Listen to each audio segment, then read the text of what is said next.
آج دجالی فتنے کے بارے میں کچھ باتیں آپ کے گوش گزار کروں گا۔ پہلی بات یہ نوٹ کیجئے کہ یہ روایات صحیح مسلم میں بھی ہے، جامع ترمذی میں بھی ہے، سنن ابی داؤد میں بھی ہے، سنن ابن ماجہ میں بھی ہے، سنن نسائی میں بھی ہے، مسند احمد ابن حنبل میں بھی ہے۔ یعنی یوں سمجھیے کہ صرف بخاری کو چھوڑ کر باقی صحاح ستہ کی تمام کتابوں میں اور بڑے جلیل القدر صحابہ سے یہ روایات ہیں۔ حضرت عبداللہ ابن عباس رضی اللہ تعالی عنہما حبر الامہ، حضرت عبداللہ ابن عمر رضی اللہ تعالی عنہما، حضرت ابو سعید خدری رضی اللہ تعالی عنہ اور حضرت ابو الدرداء رضی اللہ تعالی عنہ، ان صحابہ سے ان کتب حدیث میں جو روایات مروی ہیں وہ یہ ہے کہ جو شخص دجالی فتنے سے محفوظ رہنا چاہے وہ سورہ کہف کی ابتدائی اور آخری آیات کی تلاوت کرے۔ بعض روایات میں تو صراحت ہے ابتدائی اور آخری، بعض میں مطلقاً فرمایا گیا کہ 10 آیات سورہ کہف کی انسان کو دجال کے فتنے سے محفوظ رکھ سکتے ہیں۔ اس اعتبار سے جو تعلق ہے ان آیات کا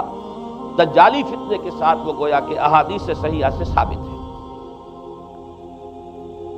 نمبر 2 بات جو اب میں عرض کرنا چاہتا ہوں وہ یہ ہے کہ احادیث نبویہ ہی سے دجالی فتنے کے بارے میں جو باتیں ہمیں معلوم ہوتی ہیں وہ کیا ہے، دجال کے کیا اوصاف ہوں گے، کیا خصائص ہوں گے، دجالی فتنے کے کیا مظاہر ہوں گے، کیا آثار ہوں گے، کیا اثرات ہوں گے۔ اس کی وضاحت میں پہلے تو ایک بات نوٹ کر لیجئے، ایک ہے دجالی فتنہ، ایک ہے ایک شخص معین المسیح الدجال، ان دونوں میں فرق ہے۔ معلوم ایسا ہوتا ہے کہ ایک تو شخص ہوگا جس کا ظہور ہوگا، وہ شخص معین ہوگا، اور اگر احادیث کا تتبع کیا جائے تو معلوم ہوتا ہے کہ وہ یہود کا کوئی بہت بڑا لیڈر ہوگا، اور آخری زمانے میں قریب قیامت کا جو زمانہ ہے، قرب قیامت کا، اس میں جو بڑی عظیم جنگیں ہونے والی ہیں ان میں جب یہودیوں اور مسلمانوں کا مقابلہ ہوگا اور بہت کریٹیکل سٹیج پر وہ مقابلہ پہنچا ہوا ہوگا، اس وقت حضرت مسیح علیہ السلام کا نزول ہوگا اور وہ دجال اکبر کو یا المسیح الدجال جسے کہا گیا ہے اس کو وہ قتل کرے۔ تو المسیح الدجال یہ تو ایک شخص معین ہے، البتہ دجالی فتنہ صرف ایک شخص معین کے ساتھ نہیں متعلق، بلکہ اس کے لیے جو احادیث آئی ہیں ان کا جب ہم تتبع کرتے ہیں، ان سب کو جب جمع کرتے ہیں تو معلوم ہوتا ہے کہ وہ ایک خاص کیفیت ہے، ایک خاص دور میں کچھ ایسی کیفیات پیدا ہو جائیں گی کہ جن کو دجالی فتنے سے تعبیر کیا گیا ہے۔ وہ کیفیات کیا ہے، میں کچھ احادیث کے حوالے سے وہ میں نوٹ کر کے لایا ہوں، آج آپ کے سامنے رکھ رہا ہوں۔ پہلی بات یہ معلوم ہوتی ہے کہ اس دور میں، اس دجالی فتنے میں، انسان کو جو قواعد طبعیہ ہیں، جو قدرت کی طاقتیں ہیں، کائناتی قوتیں ہیں،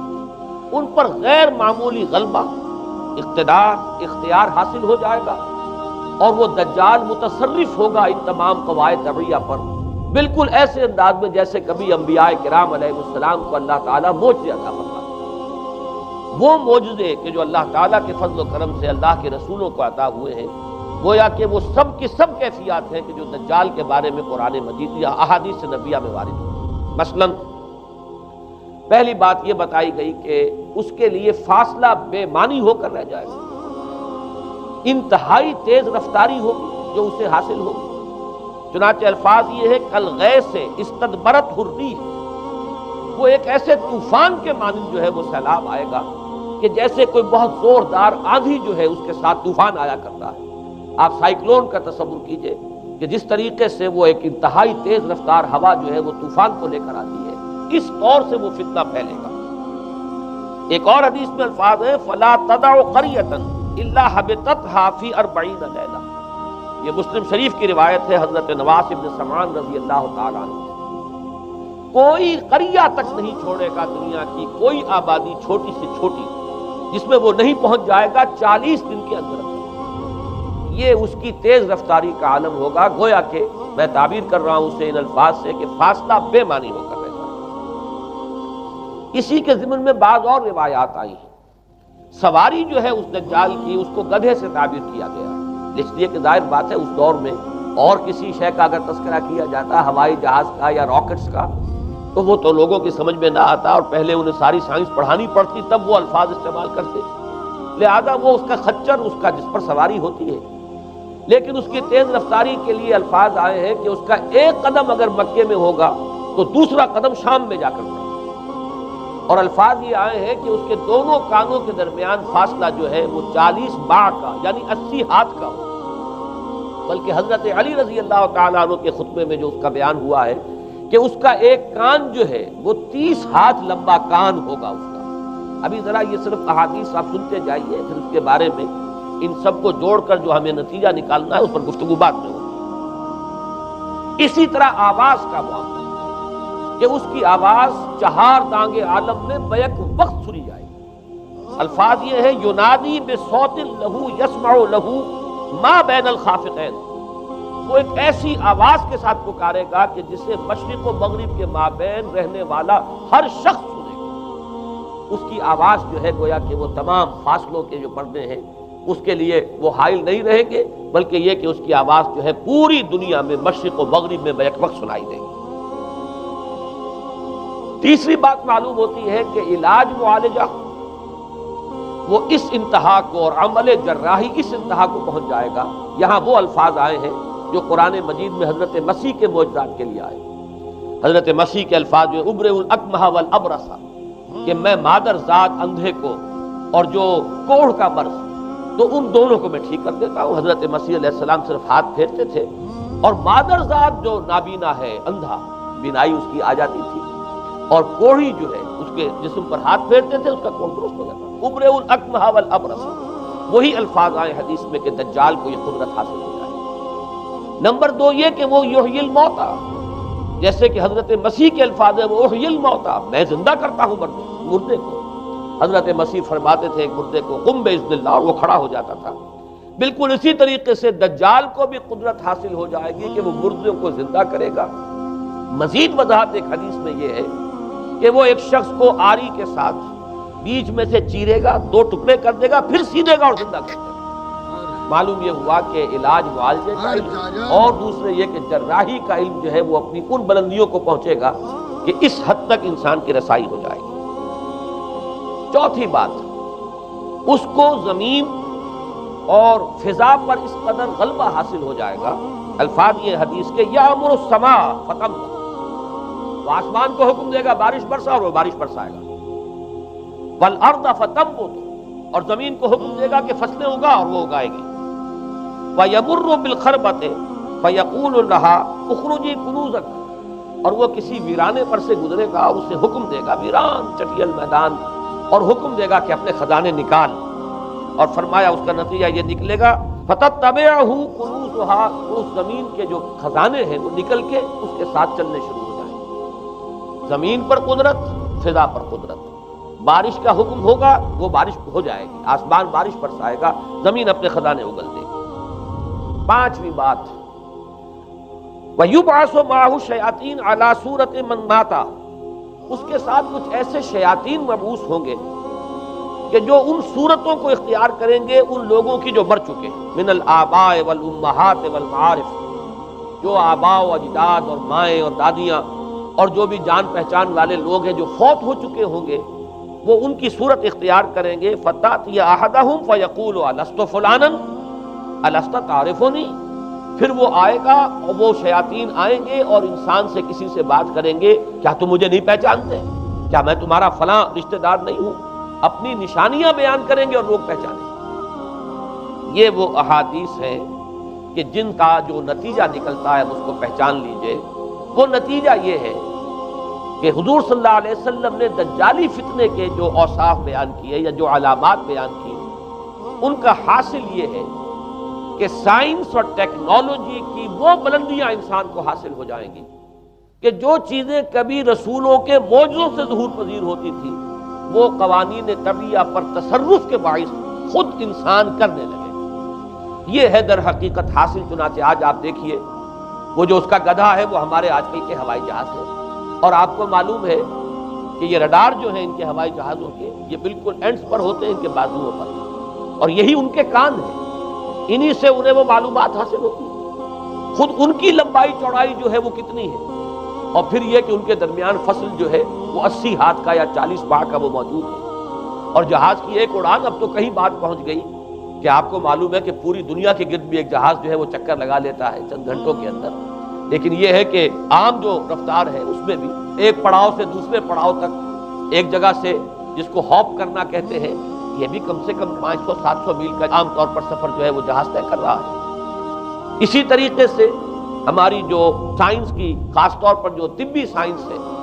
اب اس میں جس طریقے سے کہ زندہ رکھا جاتا ہے انسانوں کو، اور وہ ویجیٹیبل چاہے کہا گیا ہے ان کو ہیومن ویجیٹیبلز، لیکن یہ کہ دل کی دھڑکن بھی چلائے جا رہے ہیں، خوراک بھی پہنچا رہے ہیں، آدمی جو ہے وہ زندہ سال ہر سال تک زندہ پڑا رہتا ہے۔ اور یہ کہ سرجری بعض جانوروں پر تو یہ بات ہو چکی ہے کہ کاٹے گئے ہیں اور پھر ان کو سی دیا گیا ہے، جوڑ دیا گیا ہے، یہ تمام جو بھی معجزے ہیں اس وقت سائنس دکھا رہی ہے۔ اسی طرح اگر یہ معجزہ دیکھنا ہو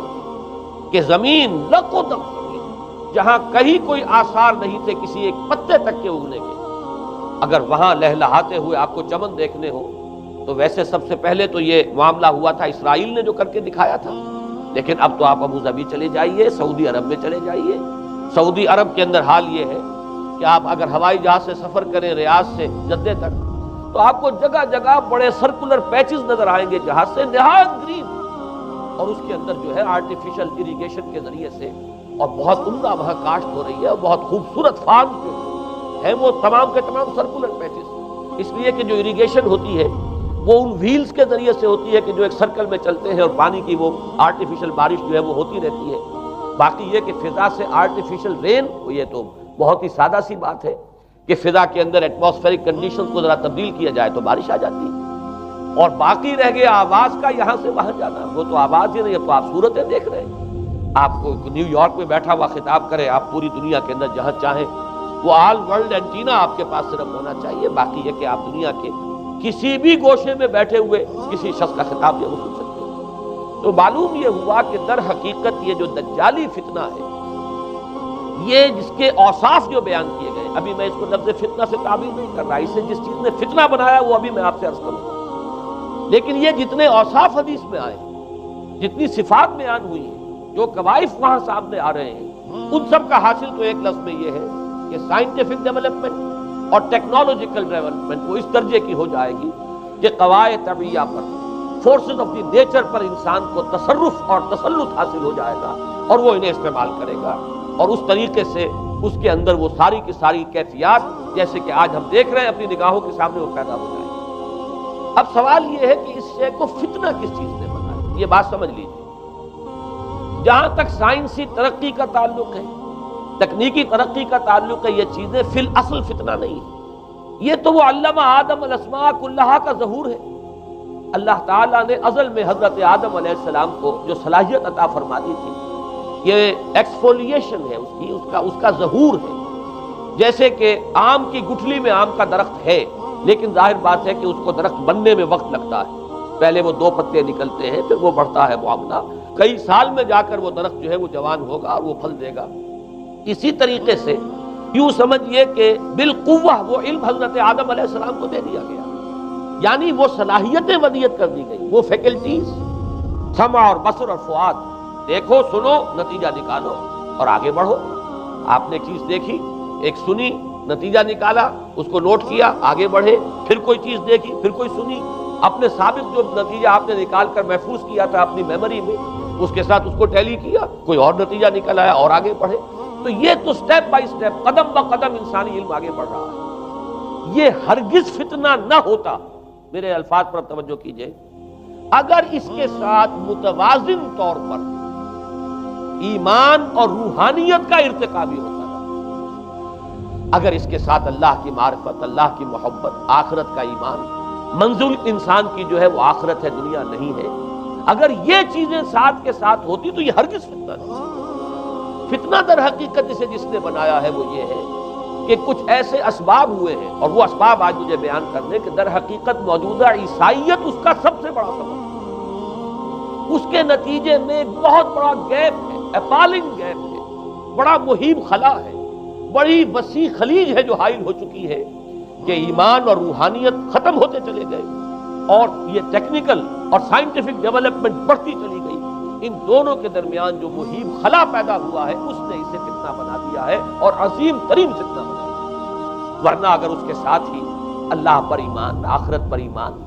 اور انسان کے اندر ایمانی کیفیات، اس کی روحانی کیفیات اگر یہ بھی برقرار رہتی بلکہ اس کے ساتھ متوازن طور پر ان کو ترقی کرنا چاہیے تھی، تو یہ ہرگز فتنہ نہیں ہے۔ تو پہلی بات یہ سمجھ لیجئے کہ اگرچہ دجالی فتنے کے جو صفات، اس کے اوصاف، اس کی علامات، اس کے مظاہر جو بھی حدیث کے ذریعے سے ہمیں معلوم ہے، جس کا میں نے ابھی آپ کے سامنے تذکرہ کیا، وہ سب در حقیقت تعبیر ہے اس دور کا جو محاورہ ہے، اس دور کی جو زبان ہے، اس دور میں جن الفاظ سے گفتگو کی جا سکتی تھی، اس دور کے ایڈیم میں آج کی جو سائنٹیفک اور ٹیکنالوجیکل ترقی ہے، گویا کہ اس کی تعبیر کی گئی ہے کہ وہ دجالی فتنہ ہوگا۔ لیکن اس شے کو فتنہ بنانے والی شے در حقیقت یہ ہے کہ ایک بہت بڑی خلیج حائل ہو چکی ہے ایمان اور روحانیت اور دوسری طرف سائنٹیفک اور ٹیکنالوجیکل ڈیولپمنٹ میں۔ ان دونوں کے درمیان اتنا بعد اور فصل پیدا ہو گیا ہے کہ جس کی وجہ سے اس نے فتنے کی شکل اختیار کی۔ اس کا سبب کیا ہے، آج ہمیں اس پر غور کرنا ہے۔ دیکھیے حضرت مسیح علیہ السلام کا دین، اور جیسا کہ میں نے عرض کیا ہے سورہ کہف کے پہلے رکوع میں تذکرہ انہی کا ہو رہا ہے، وَيُنذِرَ الَّذِينَ قَالُوا اتَّخَذَ اللَّهُ وَلَدًا مَا لَهُم بِهِ مِنْ عِلْمٍ وَلَا لِآبَائِهِمْ كَبُرَتْ كَلِمَةً تَخْرُجُ مِنْ أَفْوَاهِهِمْ يَقُولُونَ إِلَّا كَذِبًا فَلَعَلَّكَ بَاخِعٌ نَفْسَكَ عَلَىٰ آثَارِهِمْ إِن لَّمْ يُؤْمِنُوا بِهَٰذَا الْحَدِيثِ أَسَفًا۔ ان آیات کا پہلے ترجمہ آپ سن لیجئے، جو پہلی آیات ہے ان کا ترجمہ ہم کر چکے ہیں۔ کل حمد اس اللہ کے لیے ہے جس نے اپنے بندے پر کتاب نازل فرمائی اور اس میں کوئی کجی نہ رکھی، جو بالکل سیدھی ہے اور خبردار کرتی ہے ایک ایسی بڑی عظیم اور مہیب جنگ سے کہ جو خاص اللہ کی طرف سے ہوگی، اور بشارت دیتی ہے مومنین کو جو نیک عمل کریں کہ ان کے لیے بہت بڑا اور بہت عمدہ اجر ہے۔ ماکثین فیہ ابدا، وہ اس میں رہیں گے ہمیشہ ہمیشہ۔ وَيُنذِرَ الَّذِينَ قَالُوا اتَّخَذَ اللَّهُ وَلَدًا، اب دہرا کر بات آئی، اور تاکہ خبردار کر دے ان کو جنہوں نے یہ کہا کہ اللہ نے کسی کو اپنا بیٹا بنایا۔ مَا لَهُم بِهِ مِنْ عِلْمٍ، نہیں ہے ان کے پاس اس کے بارے میں کوئی علم، وَلَا لِآبَائِهِمْ، نہ ان کے آباء و اجداد کے پاس کوئی علم تھا، کوئی عقلی دلیل نہیں، کوئی اللہ کی اتاری ہوئی کسی کتاب میں، اللہ کے اتارے ہوئے کسی صحیفے میں اس کے لیے سند نہیں۔ وَلَا لِآبَائِهِمْ كَبُرَتْ كَلِمَةً تَخْرُجُ مِنْ أَفْوَاهِهِمْ، بہت بڑی بات ہے کہ جو نکل رہی ہے ان کے منہوں سے، إِن يَقُولُونَ إِلَّا كَذِبًا، نہیں بول رہے یہ، نہیں کہہ رہے یہ مگر جھوٹ۔ فَلَعَلَّكَ بَاخِعٌ نَفْسَكَ عَلَىٰ آثَارِهِمْ، تو اے نبی صلی اللہ علیہ وسلم شاید کہ آپ اپنے آپ کو ہلاک کر لیں گے ان کے آثار پر۔ یہ آثار کے لفظ کو میں ابھی جو کا تو رکھ رہا ہوں، بعد میں اس کی وضاحت کروں گا۔ إِن لَّمْ يُؤْمِنُوا بِهَٰذَا الْحَدِيثِ آسَفًا، اگر یہ لوگ ایمان نہ لائے اس حدیث پر، یہ حدیث قرآن، اس پر اگر یہ ایمان نہ لائے، جیسے کہ وہاں فرمایا گیا تھا اگر رحمت خداوندی میں داخل ہونا ہے اے بنی اسرائیل تو یہ شاہدرہ ہے رحمت خداوندی کا قرآن حکیم، آؤ اور داخل ہو۔